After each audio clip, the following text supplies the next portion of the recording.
गुजरात के राजकोट में traffic police ने एक स्कूटर पकड़ा। साहब ये स्कूटर तो पिछले हफ्ते प्रदीप छोड़ के गया था। मैंने देखा कि 3-4 दिन से वो स्कूटर एक ही जगह में पड़ा था, फिर उठा लिया साहब। हमने स्कूटर चोरी होने की कोई रिपोर्ट नहीं लिखवाई। सोनल भाग गई तो आपने उसकी रिपोर्ट तो लिखवाई होगी। वो एक जयेश परमार नाम के लड़के के साथ भाग गई। जयेश कॉलेज में सोनल का सीनियर था और हॉस्टल में रहता था। मोरबी में बसे जयेश के परिवार के मुताबिक वो राजकोट में हॉस्टल में था। गांधीनगर क्राइम ब्रांच सोनल की तलाश कर रही थी। उसी दौरान उन्हें एक लड़के और एक लड़की की जली हुई लाश मिली थी। लड़की की उंगली में एक अंगूठी थी। डीएनए टेस्ट से साबित होता है कि जली हुई लाशें सोनल और जयेश की ही थीं।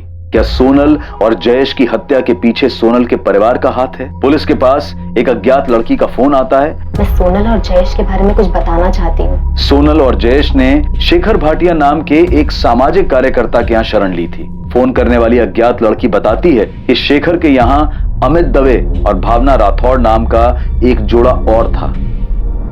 कौन था जिसने इस प्रेम कहानी को पूरा होने से पहले ही खत्म कर दिया था? सर, मुझे जिस लड़की का फोन आया था जो अपनी पहचान छुपा रही थी, उसने वो कॉल अहमदाबाद के किसी पीसीओ से किया था। उस लड़के ने यह भी बताया था ना कि जयेश और सोनल अहमदाबाद में। जी सर, और उसने ये भी बताया कि शेखर भाटिया नाम का एक सामाजिक कार्यकर्ता है जो घर से भागे हुए कपल्स की मदद करता है। सोनल और जयेश को रहने के लिए जगह भी शेखर भाटिया ने ही दिलवाई। सोनल, जयेश, आओ। अब ये शेखर भाटिया में बता सकता है कि अमित दवे और भावना राठौर कौन है, और अगर उन लोगों ने ही जयेश और सोनल को मारा था तो उनका मकसद क्या था? फारूक, शमशेर से कहो इस शेखर भाटिया का पता लगा।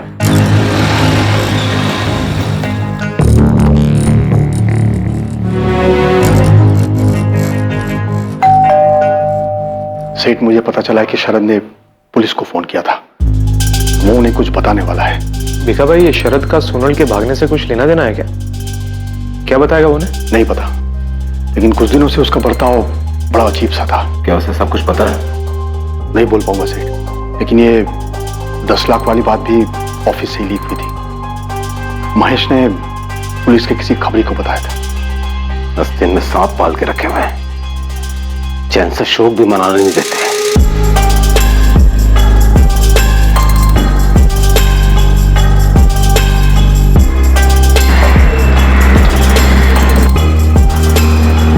सर, मैं शरद राजपूत। डरो मत, अब तुम सेफ हो। गाड़ी में बैठो।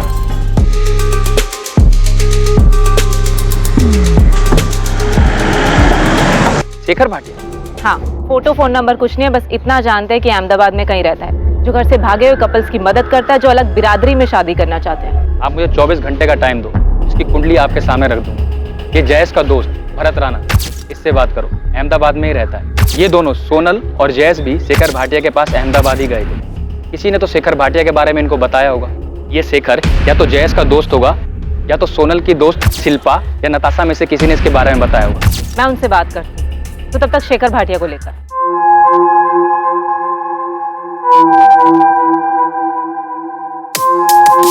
सोनल पटेल और जयेश परमार को अंदाजा भी नहीं था कि उनके घर से भागने के प्लान के अलावा एक और प्लान बना था जिसका उन्हें सामना करना था। वो प्लान, वो साजिश थी उनकी हत्या की। ये जाहिर था कि कोई उनकी मदद कर रहा था, लेकिन ये भी जाहिर था कि कोई उन्हें मारना चाहता था। कई साजिशें रची गई थी और पुरजोर कोशिश हो रही थी इन साजिशों को अंजाम तक पहुंचाने की। सोनल अपनी हदों को पार कर रही थी और मैंने उसकी मदद की थी सर, लेकिन मैं डर गया था जब मुझे पता चला कि किसी ने उन्हें मार डाला। सीधा और साफ बताओ, तुमने सोनल की क्या मदद की थी और किस बात के लिए उसे आगाह किया था? सर, सोनल मुझे राखी बांधती थी, भाई मानती थी मुझे वो। ये सब हम बाद में सुन लेंगे शरद, सीधे पॉइंट पे आओ। 17 अक्टूबर को सोनल ऑफिस आई थी, तब मैंने उसे 10 लाख रुपए चुराते हुए पकड़ लिया था।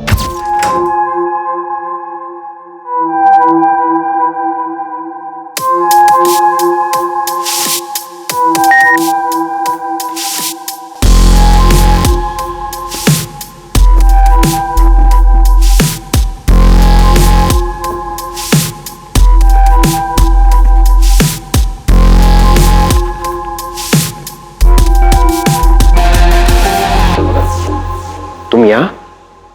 और सेठ जी, तुम्हारे पापा कहाँ हैं? भैया वो, और ये क्या कर रही हो तुम? भैया भैया प्लीज मेरी मदद कीजिए। किस चीज में? चोरी करने में? प्लीज, ये मेरी मजबूरी है। मैं अजय से शादी नहीं करना चाहती। क्या? क्यों? क्यों नहीं करना चाहती? मैं जयेश से प्यार करती हूँ। जयेश परमार मेरे कॉलेज में है। हम दोनों एक दूसरे से बहुत प्यार करते हैं। हम शादी करना चाहते हैं। उसी के लिए मुझे ये पैसे चाहिए भैया। प्लीज प्लीज मेरी मदद कीजिए। ये मेरी जिंदगी और खुशी का सवाल है भैया। मैं आपको राखी बांधती हूँ। बड़े भाई है मेरे। वो अपनी बहन के लिए इतना नहीं करेंगे। मैं उसके हालात समझ सकता था। अपने पापा के खिलाफ जाने के बाद सोनल के पास भागने के अलावा दूसरा रास्ता भी नहीं था। वरना वो उसे मार देते। यह तो मैं पक्का नहीं कह सकता सर, लेकिन सोनल ने मुझे बताया कि जयेश के बारे में उसने जब घर में बताया तब देवांग सेठ और सभी घर वालों ने जयेश के लिए मना कर दिया था। घर से भागने में तुमने सोनल की मदद की थी? मैंने बस इतनी मदद की कि मैंने किसी को नहीं बताया कि वो कब और कैसे भागने वाली, और उसी ने 10 लाख रुपए चुराए। मैंने सोनल से कहा था कि पहले मैं जयेश से मिलूंगा, और जब मुझे जयेश पर यकीन आ जाएगा तभी मैं उसे 10 लाख रुपए लेकर जयेश के साथ भागने दूंगा। भैया, मैं सोनल को हमेशा खुश रखूंगा। जयेश, तुम्हारे घर वालों को तुम्हारी इस प्लानिंग के बारे में पता है? नहीं, मैंने अभी तक किसी को कुछ नहीं बताया। जा कहाँ रहे हो तुम लोग? भैया, हम पहले यहाँ से सूरत जा रहे हैं और फिर उसके बाद फिर मैं वहाँ से पापा को फोन करूंगी और ये बताऊंगी कि हम दिल्ली में हैं, ताकि वो हमें ढूंढ नहीं पाए। पर तुम लोग सूरत क्या करने जा रहे हो? हमारा एक प्लान बना है सूरत में। वहाँ पर बात हुई है किसी से। देखो, मैं समझ सकता हूँ, तुम जो चाहते हो इसमें कुछ गलत नहीं है, और तुम दोनों बालिग हो, तो इसलिए तुम्हें कोई रोक भी नहीं सकता। हाँ, लेकिन अगर तुम लोग किसी प्रॉब्लम या मुसीबत में फंस जाओ तो फौरन वहां से निकल जाना। और सोनल, तुम मुझे कभी भी फोन कर सकती हो। हाँ, थैंक यू भैया। फिर वो चले गए। प्लान के मुताबिक सोनल ने सेठ को बताया कि वो दिल्ली में। अहमदाबाद के बारे में तो मुझे आइडिया भी नहीं था सर। उनके जाने के बाद उन्होंने मुझे कभी फोन नहीं किया।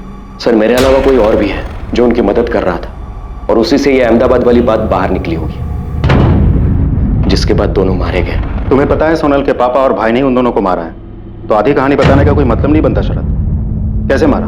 सर, कैसे ये तो मुझे नहीं पता, लेकिन मुझे भी लगता है कि उन्होंने ही मारा होगा। सर, स्कूटर के चक्कर में आपने उन्हें बताया कि वो दिल्ली में नहीं सूरत में है।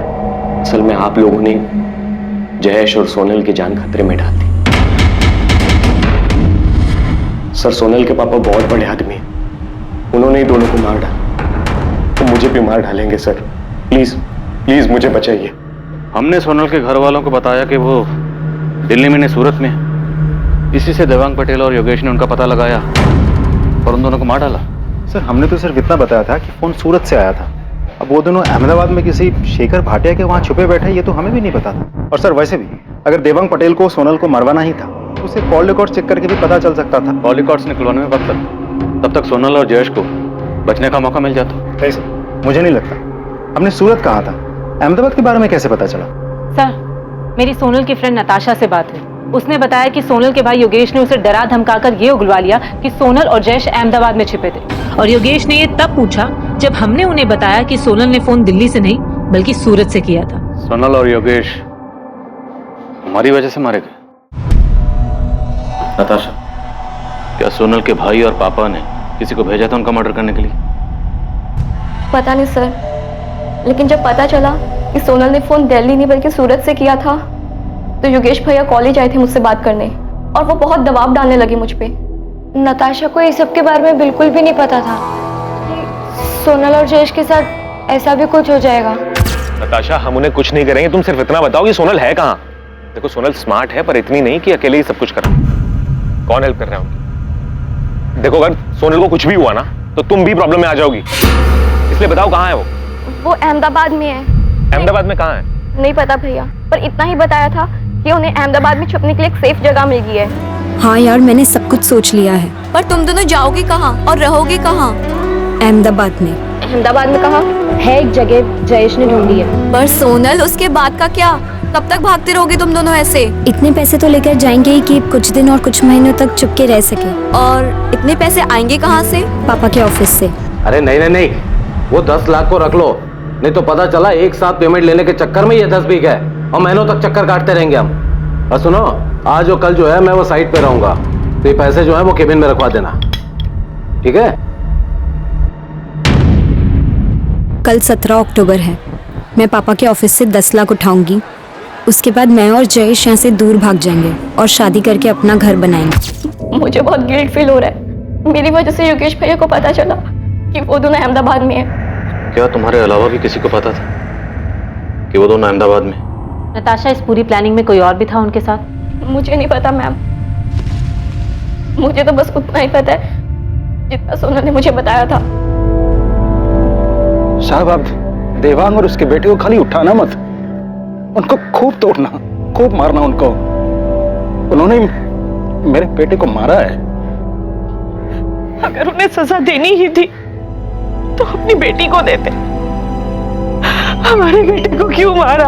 उदय जी, दामिनी जी, अभी हमारे पास कोई ठोस सबूत नहीं है कि देवांग भाई और उनके बेटे ने ही सोनल और जयेश को मारा है। हम पूछताछ कर रहे हैं। अभी हमें सिर्फ इतना पता चला है कि सोनल और जयेश अहमदाबाद में कहाँ रहते थे। हम हर एक पहलू पे नजर रखे हुए हैं। जयेश को इंसाफ मिलेगा, सोनल को भी। सर, मुझे लगता है मुझसे बहुत बड़ी गलती हो गई। आप सही कह रहे थे, दोनों बालिके अपनी जिंदगी जीना चाहते हैं, जीने दो। मैंने फिजूल में इस केस को खोला। पारुल, अब ये सोचने का कोई फायदा नहीं कि हमें क्या करना चाहिए था, क्या नहीं। हम सिर्फ इतना पता करना चाहते थे कि जयेश और सोनल सेफ हैं या नहीं, और शायद हमारी इसी कोशिश ने उन्हें खतरे में डाल दिया और कातिल उन तक पहुंच गया। सर, हमें किसी भी हाल में दोनों को न्याय दिलवाना चाहिए। जयेश के दोस्त भरत राणा को उठा लो, उसके बाद शेखर भाटिया को, उसके बाद अमित दवे और भावना राठौर को। हमें असली कातिल तक पहुंचना है, और उन सब लोगों तक भी पहुंचना है जिन्होंने किसी भी तरह से सोनल और जयेश का कत्ल करने में कातिल की मदद की।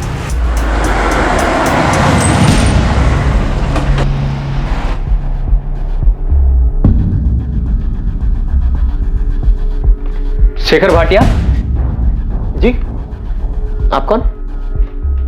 शेखर जी, राजकोट में पुलिस आपको ढूंढ रही है। क्यों, किस लिए? सोनल पटेल और जयेश परमार के लिए। सोनल और जयेश? क्या उन दोनों को? उन दोनों का मर्डर हो चुका है। गांधीनगर में उन दोनों की जली हुई बॉडी मिली है। क्या? काश जयेश मेरे पास आया होता, काश उसने मुझे बताया होता कि मैं ऐसा कुछ करने के बारे में सोच रहा है। सच में भरत, उसने तुम्हें कुछ नहीं बताया? बताया होता तो मैं उसे ऐसा कुछ करने ही नहीं देता ना।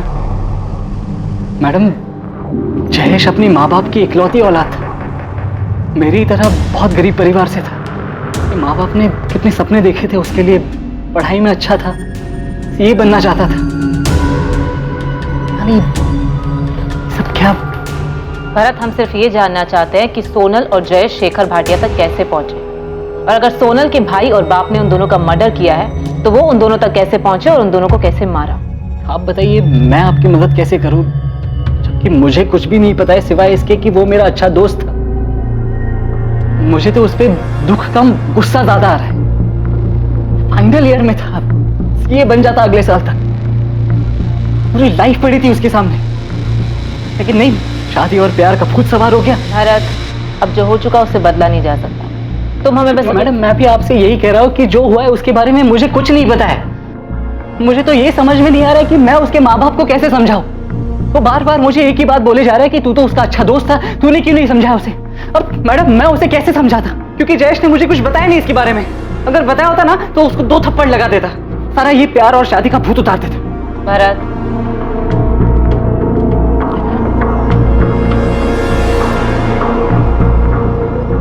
सॉरी मैडम, सॉरी मैडम, मुझे इसके बारे में और कुछ नहीं पता है। मैं इससे ज्यादा और आपकी मदद नहीं कर सकता। आपको लगता है कि आपने हमें बताया कि सोनल ने सूरत से फोन किया था और योगेश ने उसकी फ्रेंड नताशा से पता कर लिया कि वो अहमदाबाद में है, और हमने वहां किसी को बेचकर उसे मरवा दिया। अगर ऐसा है तो सबूत लाइए, केस बनाइए या कोर्ट में अर्जी दीजिए, फिर हमसे ये सवाल करना, और तब भी मेरा यही जवाब होगा कि हमने कुछ नहीं किया। समझाए? आपके पास टाइम होगा बेस करने के लिए, हमारे पास नहीं। चलो, अगर आप लोगों ने नहीं भी मारा तब भी ये जानना नहीं चाहेंगे कि सोनल को किसने मारा? ऐसा कैसे हो सकता कि एक बहन मारी जाती है और एक बेटी मारी जाती है, लेकिन भाई और बाप को कोई फर्क नहीं पड़ता? बचपन से लेकर आज तक मैंने उसकी सारी ख्वाहिशें पूरी की। जिस चीज पर हाथ रखा मैंने उसे ला कर दिया। अपने 18वें जन्मदिन पर मुझे उसने कहा कि पापा मुझे स्कूटर चाहिए। मैंने खुद न जाकर उसे स्कूटर ला कर दिया। आपने अपनी बेटी के लिए जो किया हर माँ बाप अपनी औलाद के लिए करते, लेकिन इससे आपको अपनी बेटी को मारने का लाइसेंस नहीं मिल जाता, वो भी सिर्फ इसलिए क्योंकि वो अपनी पसंद के लड़के से शादी करना चाहती थी। तूने तो कर भी ली होगी शादी।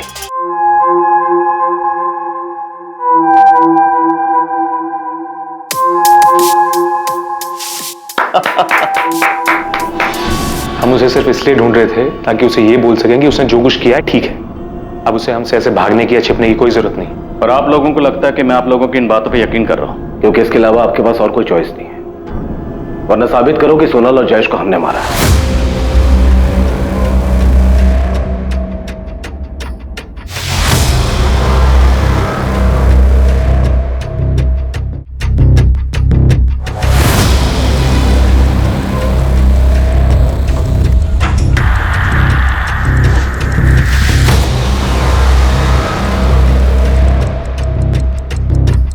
अमित, हम कब तक ऐसे भागते रहेंगे? भावना, बस कुछ दिन और। अमित, मुझे लगता है हमें यहाँ से कहीं दूर चले जाना चाहिए। अपने नाम बदल लेने चाहिए ताकि कोई हम तक पहुंच ही ना पाए। अगर जरूरत पड़ी ना तो वो भी करेंगे, लेकिन अभी के लिए यहाँ पर थोड़ा रुकते हैं, थोड़ा आराम करते हैं, उसके बाद आगे की सोचते हैं। आई एम सॉरी सर, मैं जानता हूँ आप लोग पुलिस ऑफिसर्स हैं और अपनी कार्यवाही कर रहे हैं, लेकिन मेरा काम यह है कि मेरे पास घर से भागे जो कपल्स आते हैं मैं उन्हें अपने यहाँ सुरक्षित रखूं और उन्हें गारंटी दूं कि उनकी डिटेल्स किसी को नहीं दी जाएगी। शेखर भाटिया, हमारे पास इंफॉर्मेशन कि सोनल और जयेश का मर्डर अमित और भावना ने किया। मुमकिन है सोनल के पिता को पता चल गया होगा कि वो दोनों यहाँ हैं और उन्होंने अमित के जरिए दोनों का मर्डर करवा दिया। ये कैसी बात कर रहे हैं आप ऑफिसर? It's not possible. आपको समझना चाहिए कि अमित और भावना खुद अपने घर वालों से जान बचाकर छुपते हुए मेरे पास आए थे, तो वो अपने ही जैसे घर से भागे कपल ये सोनल और जयेश को क्यों मारेंगे? और सच्चाई यह है कि सोनल और जयेश खुद जान बचाकर मेरे पास आए थे। फिर मैंने सोनल और जयेश की शादी करवाई और खुद उनके साथ रजिस्ट्रार ऑफिस में जाके उनकी शादी को रजिस्टर करवाया था।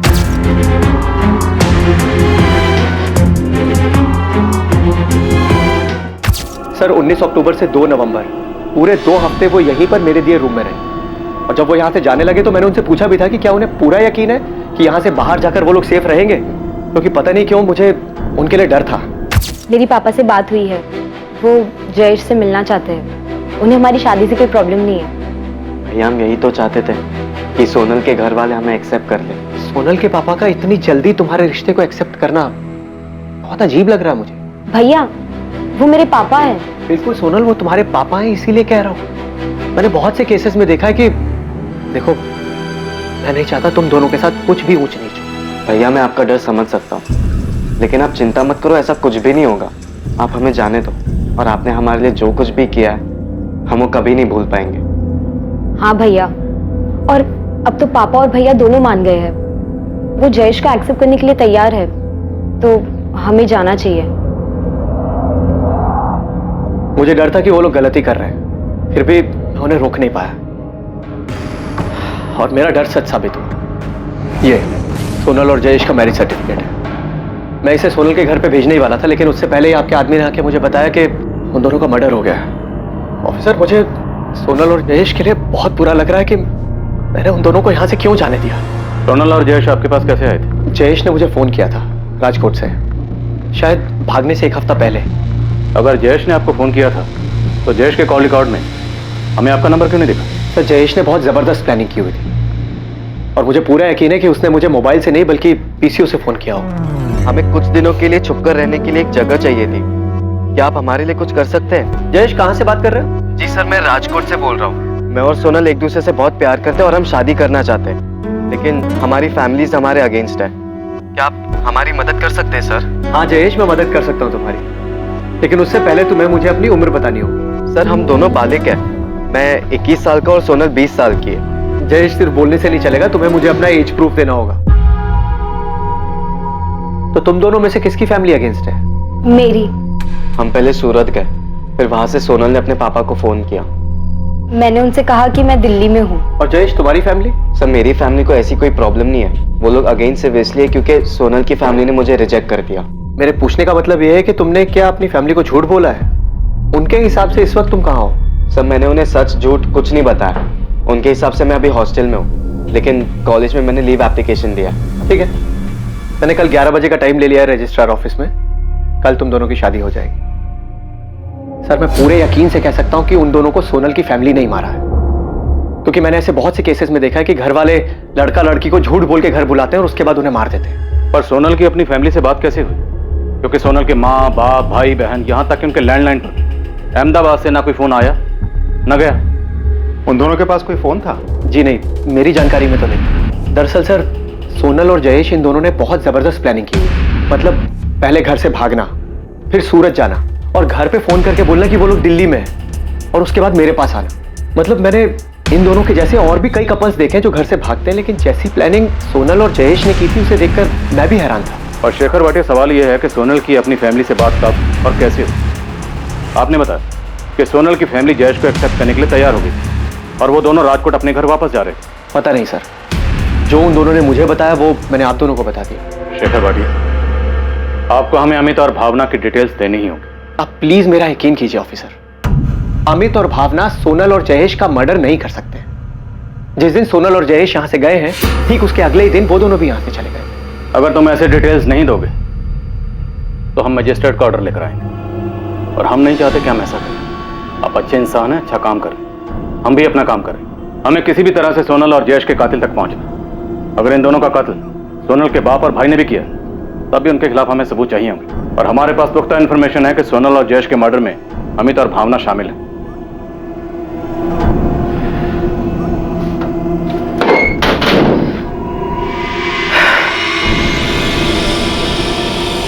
ये लीजिए, इसमें उन दोनों का भावनगर का एड्रेस है जहां उनकी फैमिलीज रहती है। लेकिन मेरी आप लोगों से रिक्वेस्ट है कि प्लीज इन दोनों के बारे में इनकी फैमिलीज को नहीं पता चलना चाहिए, वरना इनके साथ भी वही होगा जो सोनल और जयेश के साथ हुआ। सर, राजकोट में बैठे जयेश को शेखर भाटिया के बारे में कैसे पता चला कि उनकी मदद कर सकता है? इस शेखर भाटिया की ना कोई वेबसाइट है, ना ऑफिस है, ना कोई प्रचार है। फिर कोई तो था जो उनकी मदद कर रहा था। इतनी प्लानिंग कि सूरत जाएंगे और दिल्ली बताएंगे, मोबाइल फोन यूज नहीं करेंगे और फिर शेखर को कांटेक्ट करना। रुपेश, हम कुछ तो मिस कर रहे हैं। सोनल और जयेश के लिए हम जिम्मेदार हैं। हमसे ही सोनल के पापा और भाई को पता चला कि फोन दिल्ली से नहीं सूरत से आया था। नहीं सर, आप फिजूल में अपने आप को जिम्मेदार ठहरा रहे हैं। मुझे लगता है ये सारा प्लान पहले ही बन चुका था। उनके घर से भागने के बाद ही उनका मर्डर, सब कुछ। सर, मुझे ये समझ में नहीं आ रहा है सोनल ने अहमदाबाद से अपने पापा के साथ कब और कैसे बात की? शरद राज ये सामने से कबूल करने आया था। कहीं इंफॉर्मेशन के नाम पर इसने हमें घुमा तो नहीं दिया? मैं आपको घुमाऊंगा? तुम्हारी बहन जैसी सोनल को तूने 10 लाख लेके जाने दी, पर ये नहीं पूछा कि कहां जा रही है। मैंने नहीं पूछा सर, क्योंकि मैं ऐसी बात जानना ही नहीं चाहता था जो मुझे मजबूरी में किसी को बतानी पड़े, जिसकी वजह से सोनल मुसीबत में आ पड़े। जयेश परमार अहमदाबाद के शेखर भाटिया को कैसे जानता था? मैं किसी शेखर भाटिया को नहीं जानता। शेखर भाटिया ये कौन है? तुम्हारे जैसे घर से भागने वालों की मदद करते हैं। शादी, मैरिज सर्टिफिकेट से लेकर चुप कर रहने की जगह तक का इंतजाम कर देगा। फोन कर लेना इसे। नहीं मैम, मैं किसी शेखर भाटिया को नहीं जानती। मैम, मुझे भी नहीं पता कि ये कौन है। राजकोट में कोई है जिसने सोनल और जयेश की मदद की हो, जिसने उनका अहमदाबाद में शेखर भाटिया से कांटेक्ट करवाया हो? मैम, वो एक्चुअली सोनल अपनी भाभी प्रिया से बहुत क्लोज थी और वो उनसे सब शेयर करती थी। माँ, चाय। और मैम, हो सकता है कि प्रिया भाभी ने उसकी हेल्प की हो। हाँ मैम, पॉसिबल है कि मुझसे पता लगाने के बाद कि सोनल अहमदाबाद में है, योगेश भैया ने प्रिया भाभी से भी पूछा हो। सोनल कहाँ है प्रिया? मुझे नहीं पता, उसने मुझे कुछ बताया भी नहीं था और मुझे नहीं पता था वो इस तरह से घर छोड़ के भागने वाली है। अगर तुमने उसकी मदद की है तो इसमें कुछ गलत नहीं है। बस हमें अब उसे घर वापस ले आना चाहिए। तुम देख ही रही हो, मैं और पापा जयेश को एक्सेप्ट करने के लिए रेडी हैं। बोलो प्रिया, कहाँ है Sonal?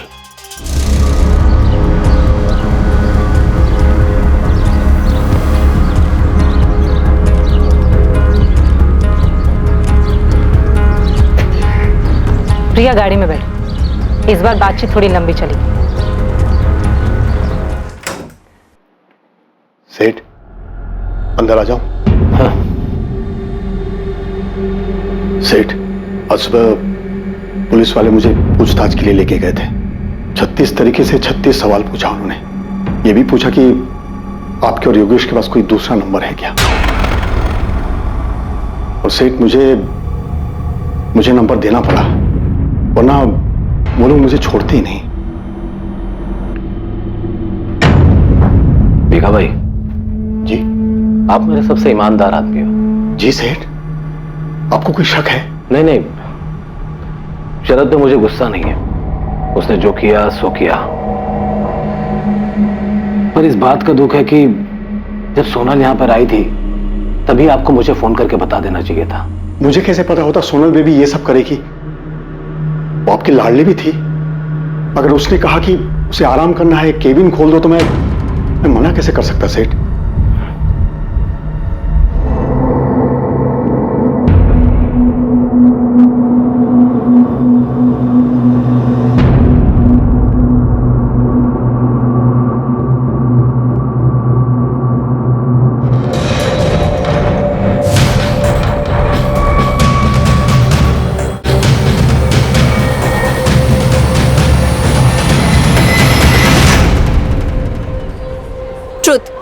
Truth, dare. Oh dare. तुझे वो जो रेड चेक शर्ट में लड़का दिख रहा है, तुझे उसके टेबल पर जाना है। वहाँ पर जाकर उसकी कोल्ड ड्रिंक पीनी है, समोसा खाना है, उसका नाम और फोन नंबर लेकर आना है, फिर वापस यहाँ आकर उसको फोन करना है। ये कोई डेयर नहीं है, ये तो एक पूरा चैप्टर है। बस सोनल रहने दे, हमें पता था कि एक तो तू खुद डेयर लेगी, फिर तुझसे कुछ नहीं होगा। ठीक है, ये भी कर लेती हूँ। Let's see.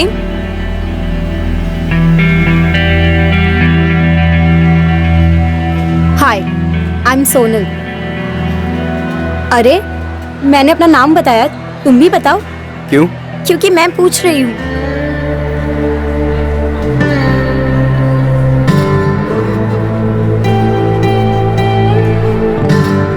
एक्सक्यूज मी, क्या चल रहा है ये सब? समोसा तो बहुत टेस्टी है। तुम जो ये अपना समझ के खा रही हो ना, इसके मैंने पैसे भरे, फ्री का नहीं है ये। एक काम करो, काउंटर पे जाओ, एक और कोल्ड ड्रिंक और समोसा ऑर्डर करो और सोनल का नाम ले लेना, तुमसे पैसे नहीं पूछेंगे। थैंक यू, बट नहीं चाहिए। तुम ये भी खा लो और ये भी पी लो। अरे अब हेलो, अब तक तो बेसिक इंट्रो भी नहीं हुआ, अपना नाम तो बताओ। क्यों बताऊं मैं तुम्हें अपना नाम? कौन हो तुम? अभी तो अंदर बताया, मेरा नाम सोनल है। अच्छा, एक्चुअली ना मुझे ना डेयर मिली थी, प्लीज अपना नाम और नंबर दे दो, वरना मेरी दोस्त ना मेरा जीना मुश्किल कर देंगे। मैं ना ही तुमको अपना नाम बता रहा हूँ और ना ही मैं तुमको अपना नंबर दूंगा। अरे प्लीज टेंशन मत लो, मैं तुम्हें क्रेडिट कार्ड बेचने के लिए फोन नहीं करूंगी, दे दो ना नंबर। समोसा और कोल्ड ड्रिंक तो तुमने देख लिया, नाम जयेश परमार और ये है उसका फोन नंबर।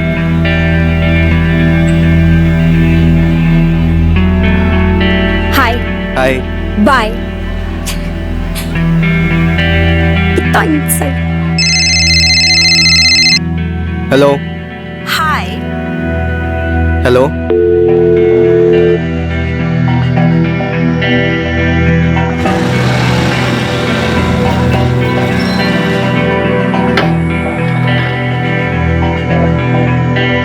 मैंने तुम्हें अपना फोन नंबर दिया तो तुम रोज रोज ऐसे कॉल करके परेशान करोगी?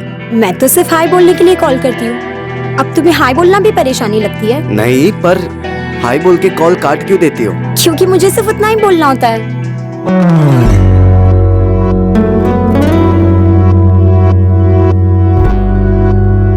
ओह, तो तुम्हें भी कुछ बोलना होता है? वैसे अगर बोलना हो तो तुम मुझे वापस फोन कर सकते हो, मेरा नंबर तो है ही तुम्हारे पास। एक रिश्ता जो मजाक से शुरू हुआ था बहुत जल्द प्यार की शक्ल ले चुका था। ऐसा प्यार जो ऊंच नीच या पैसा नहीं देखता था। उन दोनों ने ये फैसला कर लिया था कि चाहे कुछ भी हो जाए वो दोनों एक दूसरे से अलग नहीं होंगे। लेकिन उनकी हत्या ने उन्हें उस जिंदगी से दूर कर दिया जिस जिंदगी को वो साथ जीने के सपने देख रहे थे। नहीं मैम, मैंने सोनल और जयेश की भागने में बिल्कुल मदद नहीं की थी।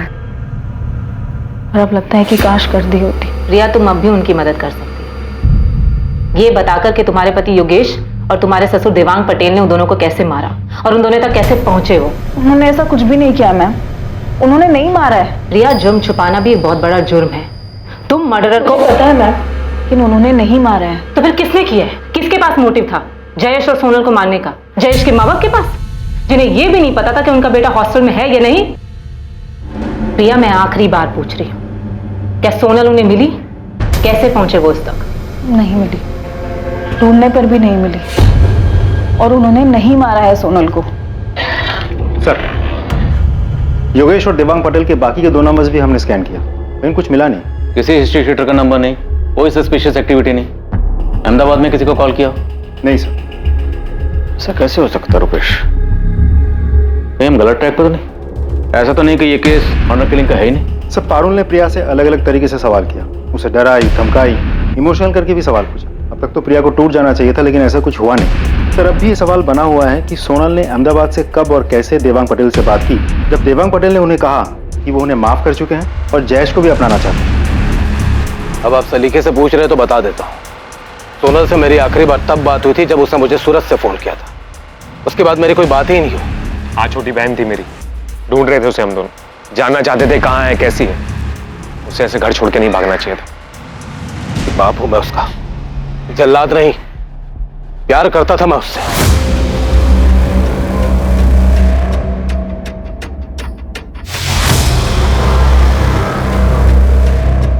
सर, शमशेर का फोन आया था। उसने भावनगर में अमित के किसी दोस्त के जरिए अमित दवे और भावना राठौर का पता लगा लिया है। कहाँ है वो दोनों? अहमदाबाद के किसी लॉज में छुपे बैठे हैं। क्या सोनल और जयेश की हत्या वाकई इतनी सफाई से की गई थी कि पुलिस को उनके हत्यारे के खिलाफ कोई सबूत नहीं मिलने वाला था? क्या अमित और भावना इस हत्याकांड की सच्चाई को रोशनी में लाने वाले थे? क्या उन दोनों ने ही सोनल और जयेश के कत्ल की साजिश रची थी? सर, हम दोनों बालिग हैं और हमने अपनी मर्जी से शादी की है। सर, आप अगर हमें हमारे घर वालों के पास भेज देंगे तो वो हमें पक्का मार देंगे। तो खुद को बचाने के लिए तुम लोगों ने सोनल और जयेश को मारा, ताकि जब जली हुई लाशें मिले तो सबको यही लगे कि तुम लोग मर गए और उसके बाद तुम लोग आजाद हो जाओ। यही प्लान बनाया था ना तुम दोनों ने? ये आपको किसने बताया? ये छोड़, आगे बोल। ये आपको राशि ने बताया? जिसने भी बताया हो, प्लान तो तुम्हारा ही था ना? सर, आप उस राशि की बातों में आ गए। हम ऐसा क्यों करेंगे? बेचारे सोनल और जयेश भी हमारी तरफ अपने पापा के डर से अपने घर से ही भागे हुए थे सर। और हम सब, यहाँ तक कि राशि और उसके हस्बैंड रौनक भी शेखर भैया के घर पे अहमदाबाद में छुपे हुए थे, और हम सब ने साथ में मिलकर बहुत अच्छा टाइम बिताया सर। हम क्यों मारेंगे सोनल और जयेश को? उनकी तो नई नई शादी हुई थी, हमारी तरह वो भी बहुत खुश थे और हम सब अच्छे दोस्त बन गए थे। और सर, मुझे मालूम है आपको ये राशि नहीं बताया, क्योंकि मैंने राशि को बताया था। तो खुद को बचाने के लिए किसी को भी मार दोगे? ऐसा मैं नहीं, अमित कह रहा था। अरे यार, मैं तो मजाक कर रहा था यार। देखो, हम सब की हालत क्या है, हम ऐसा क्या करें कि हमारे घर वाले हमारा पीछा करना छोड़ दें। तो बस मैं ऐसे ही फालतू की आइडियाज फेंक रहा था यार। और मैंने कहीं पे देखा हुआ था कि 2 लोगों की लाश मिलती है और लोग उन्हें किसी और की समझ लेते हैं। तो तुमने सोचा तुम किन्हीं 2 लोगों को मार दोगे और तुम्हारे घर वाले सोचेंगे कि तुम और भावना मर गए। अरे यार, वो तो मैंने ऐसे ही बोला था यार। क्या मैं सच में ऐसा करूंगा? सर, मैंने ऐसे ही बोला था उसको, लेकिन राशि ने कुछ ज्यादा ही सोच लिया था। इसलिए आप लोगों को उसने बोला कि हमने सोनल और जयेश को। सर, सोनल और जयेश के मर्डर के बाद तो हम खुद डर गए थे। जैसे ही हमने नेट पे पढ़ा उनके मर्डर के बारे में, हमने अगले ही दिन शेखर भैया का रूम छोड़ दिया। फोन है तुम दोनों के पास? हाँ सर, हमने अहमदाबाद से प्रीपेड सिम कार्ड खरीदे थे। दोनों अपना नंबर दो। शेखर भाटिया, जिसने तुम लोगों को छुपने की जगह दी थी, उसने हमें बताया कि सोनल की अपने पापा से बात हुई थी। सोनल के पेरेंट्स जयेश को एक्सेप्ट करने के लिए राजी थे, इसलिए सोनल और जयेश राजकोट वापस जा रहे थे। जिस दिन उन दोनों का मर्डर हुआ उस दिन तुम दोनों वहीं थे। तुम लोग क्या जानते इस बारे में? सर, जहाँ तक मुझे पता है सोनल की अपने पापा से कोई बात नहीं हुई थी। तुम्हें पता है कि सोनल कहाँ जा रही थी? सर, मैं और अमित तब शेखर भैया के रूम पे ही रह रहे थे जब सोनल और जयेश वहां से गए। सोनल बता रही थी कि वो गांधीनगर शिफ्ट हो रहे हैं। एरिया का तो अभी पता नहीं, लेकिन गांधीनगर में कहीं लेंगे घर। अच्छा, अपना खुद का? खुद का तो अभी नहीं, देख रहे अभी फिलहाल रेंट पे, शायद बात चल रही है बस। गुड यार, all the best Sonal. Thanks यार। बस एक बार घर ले लो और सब कुछ सेट कर ले, फिर मैं तुम्हें फोन करती हूँ। आना तुम दोनों। बिल्कुल पक्का आएंगे। सोनल और जयेश गांधीनगर में घर रेंट पे ले रहे थे। हाँ सर। कौन दिलवा रहा था? पता नहीं सर, सोनल और जयेश ज्यादा कुछ बताते नहीं थे। पर कोई तो था जो उन्हें वहाँ घर दिलवा रहा था। क्या? गांधीनगर में घर रेंट पे? मतलब वो राजकोट जा ही नहीं रहे थे? जी शेखर जी, ये अमित और भावना से अभी अभी हमें पता चला है। इसका मतलब उन दोनों ने मुझसे भी झूठ बोला। पर क्यों? शेखर जी, क्या आप हमें बता सकते हैं कि वो कौन है जो उन्हें गांधीनगर में घर दिलवा रहा था? नहीं सर, इस बारे में तो मुझे कोई आइडिया नहीं है। बल्कि अगर मुझे पहले से पता होता तो मैं खुद वहां जाकर चेक करता कि वहां सब ठीक है कि नहीं।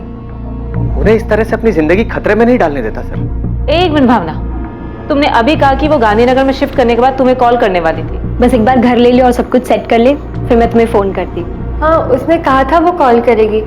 और अगले दिन 3 नवंबर को जब हम शेखर भैया का रूम छोड़ के जा रहे थे, मैंने उसे कॉल भी किया था, पर उसका फोन स्विच ऑफ आ रहा था। और अगले दिन पता चला कि उन दोनों का मर्डर हो गया। सोनल का फोन स्विच ऑफ आ रहा था? सोनल के पास फोन था? सोनल और जयेश दोनों अपना फोन राजकोट में ही छोड़कर गए थे? नहीं सर, फोन था। वो दोनों एक ही फोन यूज कर रहे थे। सोनल और जयेश का अहमदाबाद का फोन नंबर पुलिस को एक बड़ी सफलता दिलाने वाला था।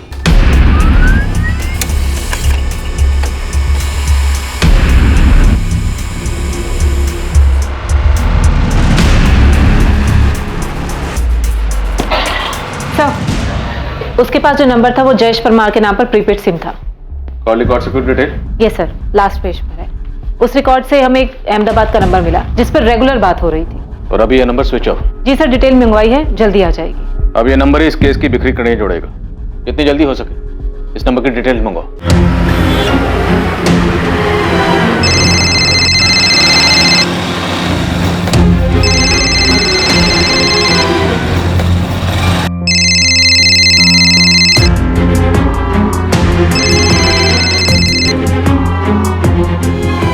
भरत राणा, तेरी सब इंस्पेक्टर रुपेश से फोन पे बात हुई। उसके बाद तू मुझसे भी मिला था। हाँ, वो जयेश के बारे में ना। फिर तूने हमें ये क्यों नहीं बताया कि जयेश ने अहमदाबाद आने के बाद अपने और सोनल के लिए एक प्रीपेड नंबर लिया था और तेरे पास भी अहमदाबाद का दूसरा नंबर था जिससे तू हर रोज जयेश से बात करता था। तुझे क्या लगा हम यहाँ तक पहुंच नहीं पाएंगे? पर हम पहुंच गए। अब तू सोच कि तू कहां पहुंचेगा।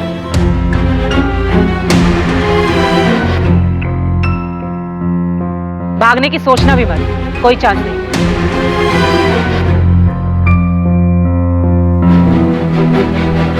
एक्टिविस्ट, ये तुम्हारे जैसे घर से भागने वालों की मदद करते हैं। ये शादी, मैरिज सर्टिफिकेट से लेकर छुप कर रहने की जगह तक का इंतजाम कर देगा। फोन कर लेना इसे। Thank you Bharat. अबे थैंक यू क्यों बोल रहा है? बचपन का दोस्त हूं मैं तेरा, तेरे काम नहीं आऊंगा। जब जयेश परमार के पिता ने सोनल के घर वालों से बात करने से मना कर दिया, जब सोनल के घर वालों ने जयेश से मिलने तक से मना कर दिया, तब सोनल और जयेश ने घर से भाग जाने का प्लान बनाया। और तब जयेश ने तय किया कि वो अपने बचपन के दोस्त भरत राणा से बात करेगा और सोनल के साथ भागने में भरत की मदद लेगा। यार जयेश, ये घर से भागना, शादी करना और आगे लाइफ में सेटल होने के लिए, और उससे भी ज्यादा इंपॉर्टेंट है कि वो सोनल के पापा तुम दोनों तक ना पहुंचे ना, इन सब के लिए बहुत सारे पैसे लगेंगे। मुझे पता है जयेश, लेकिन अभी फिलहाल के लिए टेंशन नहीं है। सोनल कह रही है कि उसके पास पैसे हैं, उसने अपने पॉकेट मनी से सेव किए। तो पॉकेट मनी के भरोसे घर से भाग रहा है? नहीं यार, लेकिन सोनल पैसे अरेंज कर लेगी। अरे भाई, कितना कर लेगी? कितना तो नहीं पता, लेकिन 2-4 लाख तो कर ही लेगी वो। सही है, क्योंकि लाखों की जरूरत पड़ेगी हमें। यार भरत भाई, एक हेल्प कर देना, रेंट पे घर दिला दे प्लीज। तू टेंशन मत ले, मैं सब अरेंज करवा दूंगा। तूने शेखर भाटिया को फोन किया? हाँ, उसने कहा कि जब भी आना हो आ जाना। गुड। अब मेरी बात ध्यान से सुनना। अपना और सोनल का फोन राजकोट में स्विच ऑफ करके उसका सिम कार्ड निकाल के फेंक देना। फिर उसके बाद सीधा अहमदाबाद आने के बजाय पहले सूरत जाना। वहां से सोनल के घर वालों को फोन करके बोलना कि तुम लोग दिल्ली में हो। लेकिन क्यों? सोनल के घर वालों को कुछ बताने की जरूरत ही नहीं है, इसलिए तो भागना पड़ रहा है हमें। अभी भागना नहीं पड़ेगा, इसके लिए तो उन्हें बताने की जरूरत है। अगर सोनल के घर वाले उसे ढूंढने निकले तो वो लोग पहले दिल्ली जाएंगे, नंबर भी ट्रेस कर लिया तो वो लोग सूरत जाएंगे। वो सोच ही नहीं पाएंगे कि तुम लोग अहमदाबाद में हो। अच्छा, ये सही है, तो फिर हम ऐसा ही करेंगे। भाई सब ठीक तरीके से करना है ना, तो उसके लिए प्रॉपर प्लानिंग और पैसों की जरूरत पड़ती है। प्लान मैं बनाता हूँ, तो पैसे का देख। वो 5 लाख का इंतजाम हुआ? हाँ वो हो जाएगा, इसलिए हम कल ही भाग जाएंगे। सोनल कह रही थी कि उसके पास 10 लाख है। 10 लाख? हाँ, वो कह रही कि वो 10 लाख रुपए लेकर आएगी। चल फिर तो टेंशन ही खत्म। सोनल और जयेश को अंदाजा भी नहीं था कि घर से भागने के उनके प्लान के अलावा एक और प्लान बना था, उन्हें लूटने का और शायद उन्हें मारने का भी।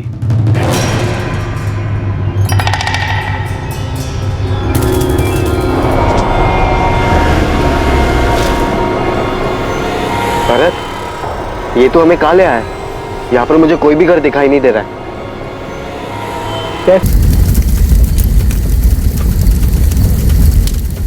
सोनल और जयेश की प्रेम कहानी में एक दोस्त शुभचिंतक बनकर आया, उसी शुभचिंतक ने उन्हें धोखा दिया।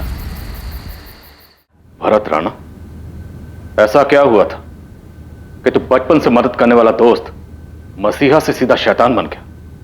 पैसे मिले थे दोनों को मारने के, किसने दिए? देवांग पटेल ने या योगेश ने? देवांग और योगेश ने लालच दिया था, या फिर 10 लाख का लालच आ गया था जो सोनल लेकर भागी थी? बोल के मत। किसके इशारे पर मारा? क्यों मारा दोनों को? सोनल और जयेश की हत्या की साजिश उनके घर छोड़कर भागने के प्लान के साथ ही रची गई थी। शेखर भाटिया भी इस साजिश का हिस्सा था, वो भी तब से जब जयेश अपने दोस्त भरत से मदद मांगने गया था। शेखर भाई लड़की बहुत मालदार पार्टी है, राजकोट की बहुत बड़ी फैमिली से। तो उन दोनों को यहाँ लेके आना, हेल्प की फीस 5 लाख बोल रहे हैं, उन दोनों को भी मैं यही रख दूंगा, पैसा आधा आधा कर लेंगे। नहीं भाई, लड़की बहुत बड़े घर की है, छोटी जगह में रह नहीं पाएगी, इसलिए तो जयेश को अलग से घर चाहिए रेंट। यहाँ लेकर आऊंगा तो बेकार में दिक्कत हो जाएगी। नहीं, अरे मैं कह रहा हूँ तू लेके तो आ, घर से भाग के आ रहे हैं, छुप के रहना पड़ेगा। ऐसे में कहाँ सब उनकी मर्जी से मिलने वाला? चिंता मत कर, तू लेके आ, देख लेंगे। ये तुम लोगों का बेड है और ये कबर्ड। भरत, तूने मुझसे उस जगह के 5 लाख लिए, वो जगह 5 लाख की है। अबे सिर्फ जगह के पैसे नहीं लिए, शादी करवाई, रजिस्ट्रेशन करवाया, रहने को जगह दी है, सेफ्टी है, खर्चा होता है भाई इन सब चीजों में।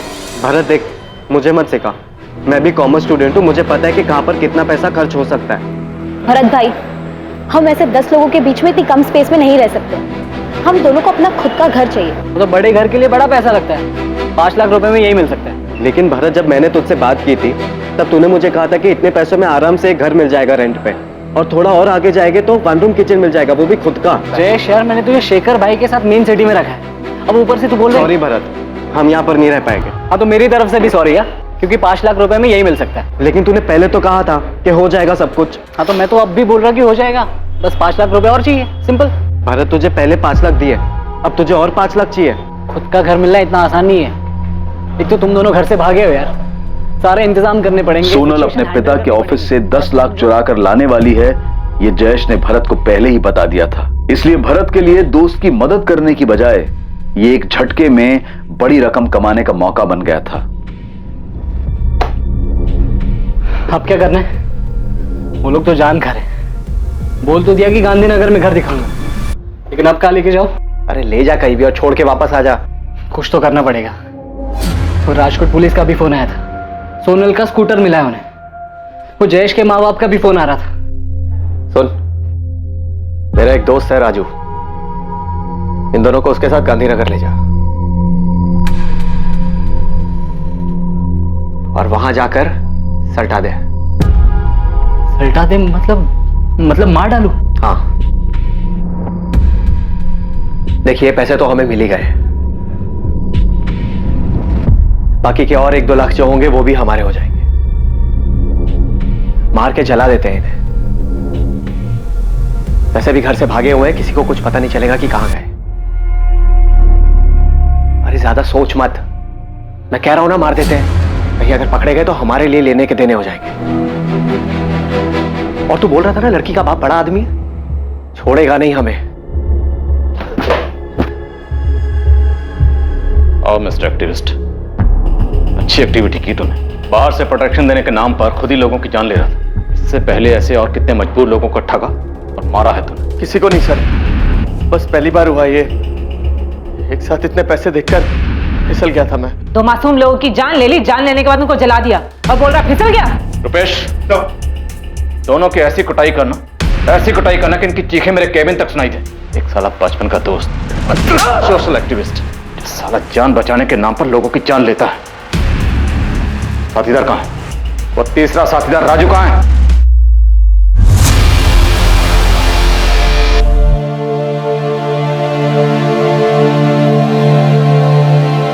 इस प्रेम कहानी में प्रेमियों का घर से भाग जाना तो था, पर ऑनर किलिंग यानी कि सम्मान के लिए की गई हत्या जैसा कुछ भी नहीं था। दो युवा प्रेमियों के परिवार वाले उनके घर से भाग जाने की प्लानिंग से अनजान थे इस बात से कि एक दोस्त ने पैसों के लालच में उनके बच्चों को मारने का प्लान बनाया था।